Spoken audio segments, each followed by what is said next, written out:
right. Well, I'd like to thank you for leaving crazy person out of the description. So I thought, I was trying to think, what is the most useful thing that I could, what could I say that could actually be helpful or useful to you in the future? And I thought I'd perhaps tell the story of how I sort of came to be here. How did some of these things happen?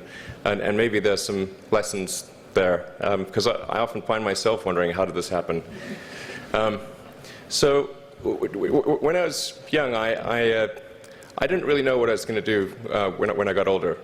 People kept asking me, but then eventually I thought that the idea of inventing things would be really cool. And the reason I thought that was because I read a quote from Arthur C. Clarke, which said that a sufficiently advanced technology is indistinguishable from magic, and that's really true. If you go back, say, 300 years, the things that we take for granted today would be you'd be burned at the stake for. Being able to fly, that's crazy. Being able to see over long distances, being able to communicate, having effectively with the internet a group mind of sorts, and having access to all the world's information instantly from almost anywhere on the earth. This is stuff that really would be magic, or would be considered magic in times past. In fact, I think it actually goes beyond that, because there are many things that we take for granted today that weren't even imagined in times past. They weren't even in the realm of magic. So it actually goes beyond that. So I thought, well, if I can do some of those things, basically if I can advance technology, then that's like magic, and that would be really cool. And I also had sort of a slight existential crisis, because I was trying to figure out what does it all mean? Like, what's the purpose of things? And I came to the conclusion that if we can advance the knowledge of the world, if we can do things that expand the scope and scale of consciousness, then we're better able to ask the right questions and become more enlightened, and that's really the only way forward. So I studied physics and business, because I figured in order to do a lot of these things, you need to know how the universe works, and you need to know how the economy works. And you also need to be able to bring a lot of people together to work with you to create something, because it's very difficult to do something as an individual if it's a significant technology. So I originally came out to California to try to figure out how to improve the energy density of electric vehicles, basically to try to figure out if there was an advanced capacitor that could serve as an alternative to batteries. And that was in '95, and that's also when the internet started to happen. And I thought, well, I can either pursue this technology where success may not be one of the possible outcomes, which is always tricky, or participate in the internet and be part of it. So I decided to drop out. Now, obviously, fortunately, we're past graduation, so I can't be accused of recommending that to you. So did some internet stuff. Did a few things here and there. One of which was PayPal. And I think maybe it's helpful to say one of the things that was important then in the creation of PayPal was kind of how it started, because initially the initial thought was with PayPal was to create an agglomeration of financial services, so to have one place where all of your financial services needs would be seamlessly integrated and work smoothly. And then we had like a little feature which was to do email payments. And whenever we'd show the system off to someone, we'd show the hard part, which was the agglomeration of financial services, which was quite difficult to put together. Nobody was interested. Then we'd show people email payments, which was actually quite easy, and everybody was interested. So this is, I think it's important to take feedback from your environment. you want to be as closed loop as possible. So we focused on email payments and really try to make that work, and that's what really got things to take off. But if we hadn't responded to what people said, then we probably would not have been successful. So it's important to look for things like that and focus on them when you see them, and correct your prior assumptions. And then let's get to work. Going from PayPal, I thought, well, what are some of the other problems that are likely to most affect the future of humanity? It really wasn't from the perspective of what's the rank-ordered best way to make money, which is okay, but it was really what I think is going to most affect the future of humanity. So I think the biggest terrestrial problem we've got is sustainable energy, but the production and consumption of energy in a sustainable manner. If we don't solve that this century, we're in deep trouble. And then the other one being the extension of life beyond Earth to make life multiplanetary. So that's the basis for the latter is the basis for SpaceX, and the former is the basis for Tesla and Solar City. And when I started SpaceX, initially I thought that, well, there's no way one could possibly start a rocket company. I wasn't that crazy. But then I thought, well, what is a way to increase NASA's budget? That was actually my initial goal.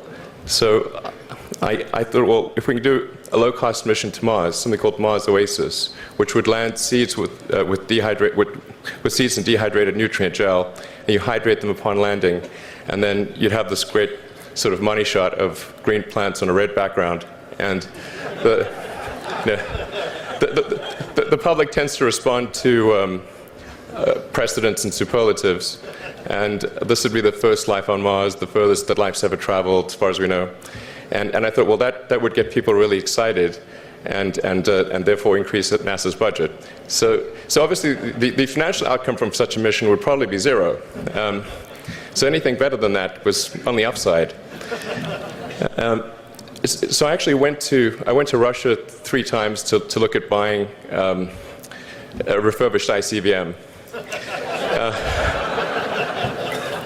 Because that was the best deal.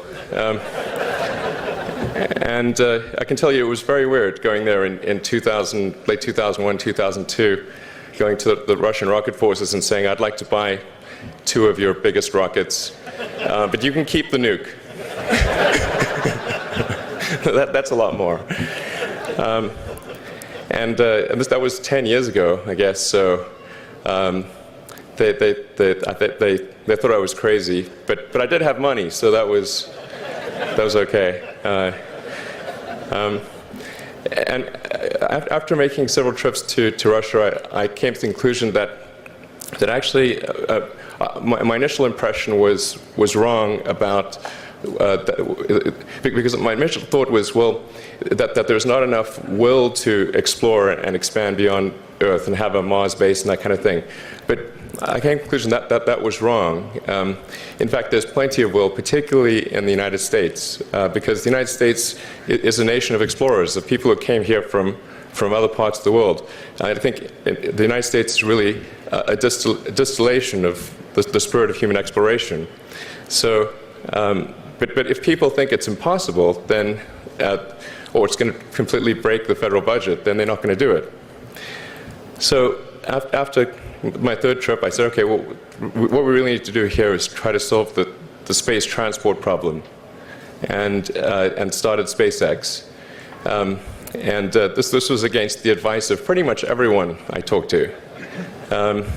One friend made me sit down and watch a bunch of videos of rockets blowing up. Let me tell you, he wasn't far wrong.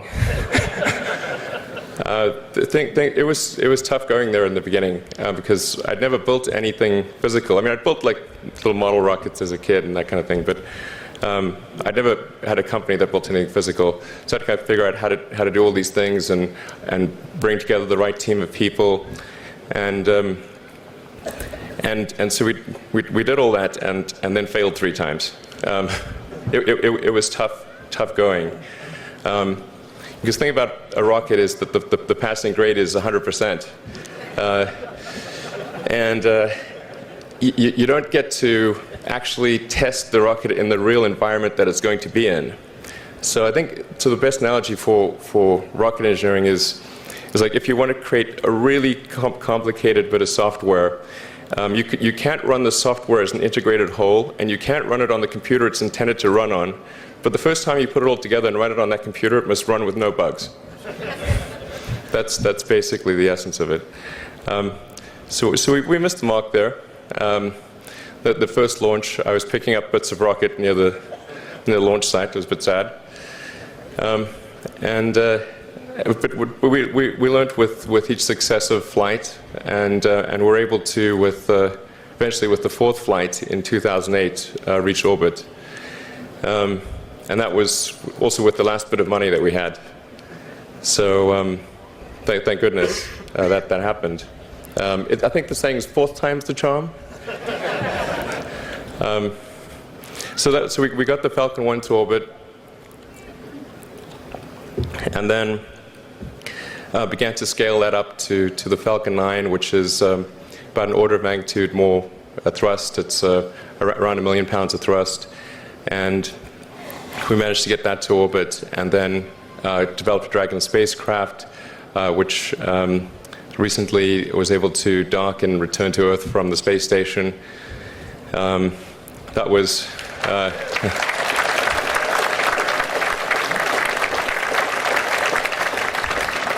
thanks.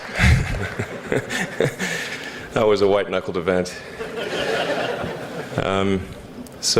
Yeah, it's a huge relief. Still can't quite believe it actually happened.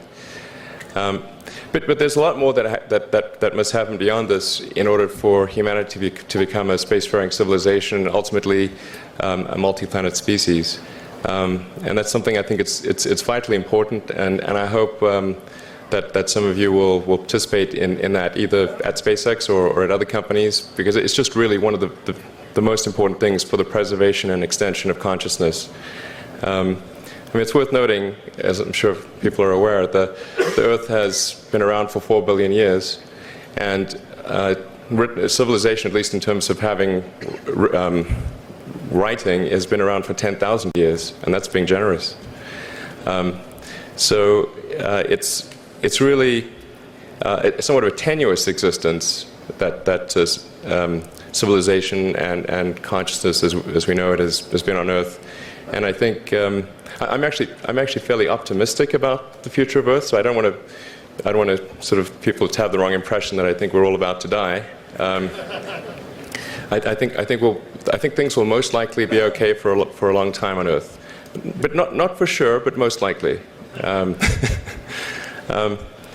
even if it's sort of 99% likely, a 1% chance is still worth spending a fair bit of effort to ensure that we've backed up the biosphere, planetary redundancy, if you will.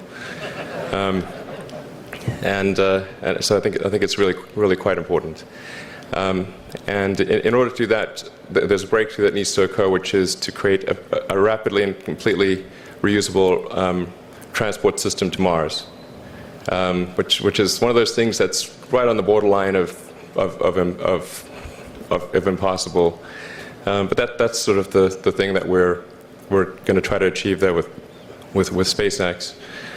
And then on the Tesla front, the goal with Tesla was really to try to show that what electric cars can do, because people had the wrong impression. We had to change people's perception of an electric vehicle, because they used to think of it as something that was slow and ugly and had low range, kind of like a golf cart.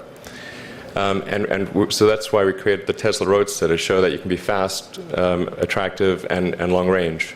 And it's amazing how, even though you can show that something works on paper, and the calculations are very clear, until you actually have the physical object and they can drive it, it doesn't really sink in for people.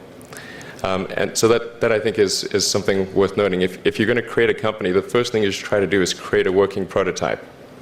Everything looks great on PowerPoint. you can make anything work on PowerPoint. But if you have an actual demonstration article, even if it's in primitive form, that's much more effective for convincing people. So we made the Tesla Roadster, and now we're coming out soon with the Model S, which is a four-door sedan.